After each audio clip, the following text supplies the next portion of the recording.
স্বামী ভূতেশানন্দ মহারাজের প্রবন্ধ বেলুড় মঠের পুরনো দিনগুলি থেকে নির্বাচিত অংশ, পত্রিকার ৮ম বর্ষ, ৩য় সংখ্যা।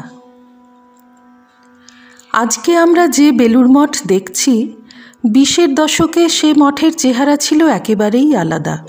গঙ্গার পাড় এখনকার মতো বাঁধানো ছিল না। শ্রীরামকৃষ্ণের বিরাট মন্দির, শ্রী শ্রীমা স্বামীজির মন্দির কোনোটাই তখন তৈরি হয়নি। আমাদের থাকবার জায়গারও সংকুলান ছিল না। মঠের আবহাওয়া তখন মোটেই স্বাস্থ্যকর নয়। বর্ষার পর অনেকেই ম্যালেরিয়ায় ভুগত। প্রতি বছরেই ওই সময়ে ম্যালেরিয়ার প্রকোপ। অথচ এখনকার মতো না ছিল বড় ডাক্তারখানা, না পাশ করা ডাক্তার বদ্যি। চিকিৎসার ব্যবস্থা নামমাত্রই ছিল।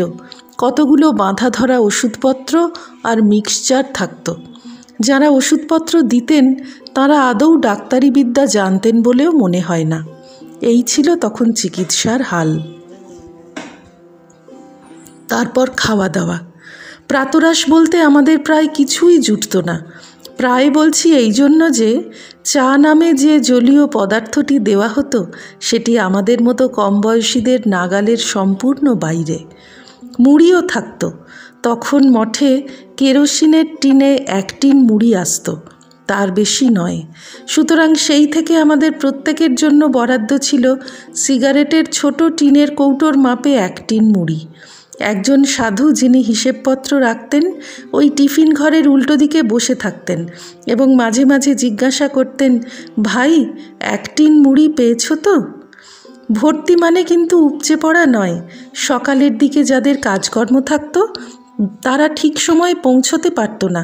সেক্ষেত্রে তাদের খালি মুড়ির টিন দেখেই সন্তুষ্ট হওয়া ছাড়া উপায় ছিল না। প্রাতরাশের এই ছিল অবস্থা। তবে আমাদের দুপুরের খাওয়া তত খারাপ ছিল না, মোটামুটি ভালোই ছিল। ভাত, ডাল, তরকারি যথেষ্ট পরিমাণেই থাকত। তবে বাঙালিদের প্রিয় খাদ্য মাছ সুলভ ছিল না। প্রত্যেক শনি মঙ্গলবারে ঠাকুরের ভোগের জন্য ৪ আনার মাছ কিনে আনা হতো। বুঝতেই পারছ আমাদের পাতে কতটা পড়ত। ওই সামান্য মাছ দিয়ে ঝোল রান্না হতো। প্রথমে যারা বয়োবৃদ্ধ তাদের পাতে ১-৮ টুকরো পড়ত। অবশ্য সব গুরুজনেরাই পেতেন না, যারা খুবই বৃদ্ধ তারাই পেতেন। আর যারা ভাগ্যক্রমে অসুস্থ তারা ঝোলটুকু পেত। মাছ বা আনাজ কিছু জুটত না।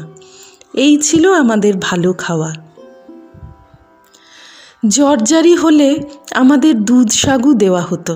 একটা বেশ বড় পাত্রে অনেকটা সাগু তৈরি করে রাখা থাকতো। ২-১ গ্লাস দুধও তাতে মেশানো হতো।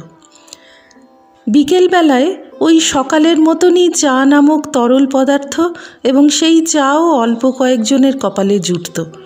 অন্যদের জন্য ছিল অফুরন্ত মুক্ত বায়ু। সেই সময় মঠে পানীয় জলেরও খুব অভাব। আমরা আসবার আগে, অর্থাৎ ১৯২০ সালের আগে, পানীয় জল আনা হতো গঙ্গার অপর পাড় থেকে। সাধুরাই নৌকোয় করে আনতেন। মঠে ছোট ছোট পুকুর ছিল, কিন্তু কোনো পুকুরের জলই পানের যোগ্য নয়। দুপুরে খাওয়ার সময় যা হতো তারই পুনরাবৃত্তি ঘটত রাত্রে অল্প পরিমাণ দুধ দিয়ে। কখনো কখনো দুধের পরিমাণ খুবই কম থাকতো। ওই দুধটুকু খাবে কে? সেটাই তখন সমস্যায় দাঁড়াতো। একটা বাটিতে দুধ সবটা নেওয়া হতো। বাটিটা একজনের কাছ থেকে আরেকজনের কাছে যেত, কারণ দুধের যা পরিমাণ তাতে ১০ ভাগের ১ ভাগ সাধুও কিছু পাবে না। অবস্থাটিকে সুখকর বলছি না, তবে খাওয়ার ব্যবস্থা তখন ওই রকমই ছিল। আমাদের মহা সৌভাগ্য যে আমরা এমন সব শ্রদ্ধেয় বয়োজ্যেষ্ঠ সাধুদের দুর্লভ সঙ্গ পেয়েছিলাম। সেই আনন্দে ওই কঠোরতা আমাদের গায়েই লাগেনি। নিবোধত আজকের পাঠ আপনার ফোনে রোজ পেতে চাইলে সাবস্ক্রাইব ও বেল আইকন দুটোই ক্লিক করুন। রামকৃষ্ণ ভাবধারা প্রচারের সঙ্গে থাকুন।